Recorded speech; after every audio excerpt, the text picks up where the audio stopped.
उत्तर प्रदेश के अमरोहा में मंगलवार को उस वक्त सनसनी फैल गई जब पारिवारिक विवाद ने खौफनाक मोड़ लेते हुए एक नर्स की निर्मम हत्या में बदल गया। जमीन में हिस्सा मांगने की बात पर आरोपी भाई ने अपनी ही बहन पर गन्ना काटने वाले गड़ासे से ऐसा बेरहमी से वार किया कि पूरी बस्ती दहशत में आ गई। सिर पर पहला प्रहार इतना भयानक था कि खोपड़ी फट गई और मौके पर ही उसकी मौत हो गई।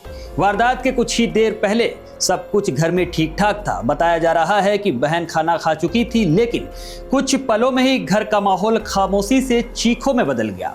घटना के बाद हत्यारोपी शिवराज को पुलिस ने हिरासत में लिया है और उससे पूछताछ की, जिसमें उसने स्वीकार किया कि जमीन विवाद को लेकर यह हत्या हुई है और वो जमीन में हिस्सा मांग रही थी। घटना के समय थोड़ी सी कहासुनी हुई और गुस्से में आकर मार डाला। हत्या के आरोपी शिवराज को उसके हाथों बहन की हत्या होने का अफसोस है। उसका कहना है कि हत्या करना इरादा नहीं था, बस गुस्से में मार दिया। पोस्टमार्टम रिपोर्ट में बहन संगीता के सिर, चेहरे और गर्दन पर गहरे चोट के निशान मिले हैं।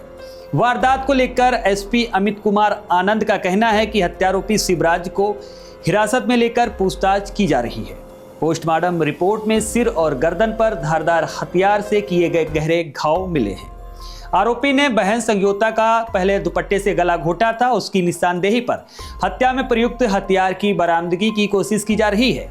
मामले में मां हुकुम देवी की तहरीर पर सोमवार देर रात शिवराज के खिलाफ एफआईआर दर्ज कर ली गई है। फिलहाल घटना से परिवार में कोहराम मचा हुआ है।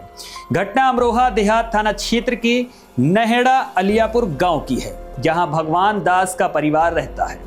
भगवान दास सिंचाई विभाग में चपरासी थे। परिवार में पत्नी हुकुम देवी, बेटा शिवराज और 3 बेटियां हैं। बड़ी बेटी और ममता की शादी हो चुकी थी, जबकि संगीता अविवाहित थी। वो पिछले 5 सालों से मुरादाबाद के एक निजी अस्पताल में नर्स थी, लेकिन 16 अक्टूबर को पिता की मौत के बाद गांव लौट आई। पिता की जमीन में हिस्सा मांगने को लेकर संगीता और भाई शिवराज के बीच लंबे समय से विवाद चल रहा था। सोमवार सुबह करीब 11 बजे इसी बात पर फिर कहासुनी हुई, जिसके बाद गुस्से में आए शिवराज ने गन्ना काटने वाले धारदार हथियार से संगीता के सिर और गर्दन पर वार करके उसे मौत के घाट उतार दिया। वारदात के वक्त मां हुकुम देवी बाथरूम में थी, जबकि शिवराज की पत्नी मनु और बच्चे खेत पर गए थे। कमरे में लौटी हुकुम देवी ने बेटी को लहूलुहान हालत में पड़ा देखा तो चीख निकल गई। आरोपी हत्या के बाद फरार हो गया था। फोरेंसिक टीम ने मौके से महत्वपूर्ण साक्ष्य जुटाए हैं और जांच में जुटी हुई है।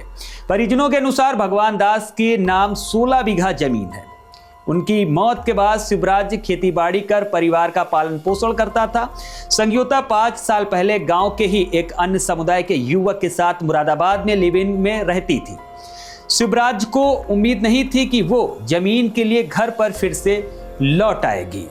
पिता की मौत के बाद से बहन संगीता जमीन में हिस्सा मांग रही थी, जिसे घर में लगातार विवाद बना रहता था। इसी जमीन के विवाद ने शिवराज को बहन का हत्यारा बना दिया। पिता की जमीन शिवराज और मां हुकुम देवी के नाम दर्ज कराने के लिए शिवराज ने फौती का आवेदन किया था। हल्का लेखपाल द्वारा जांच कर उच्च अधिकारियों को रिपोर्ट भेजी जा चुकी थी। लेखपाल का कहना है कि जांच में सामने आया था कि संगीता 5 साल से गांव से बाहर रह रही थी और किसी व्यक्ति के साथ लिव इन में थी, इसलिए भगवान दास के हिस्से की जमीन बेटे और पत्नी के नाम दर्ज की जा रही थी।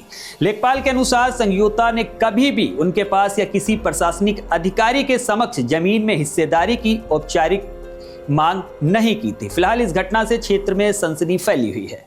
थाना अमरोहा देहात क्षेत्र अंतर्गत ग्राम ननेगड़ा में एक 32 वर्षीय महिला संजोगिता की हत्या करने की सूचना प्राप्त हुई थी। तत्काल मौके पे पुलिस पहुंची, शव को पोस्टमार्टम हेतु भेज दिया गया है। यहाँ पे जानकारी करने से ज्ञात हुआ है कि इनका प्रॉपर्टी को लेकर परिवार में विवाद चल रहा था। इनके भाई पे हत्या करने का आरोप लगाया गया है। परिजनों से तहरीर प्राप्त की गई है। मुकदमा पंजीकृत किया जा रहा है। शीघ्र अभियुक्त की गिरफ्तारी सुनिश्चित की जाएगी। विधिक कार्रवाई प्रचलित है।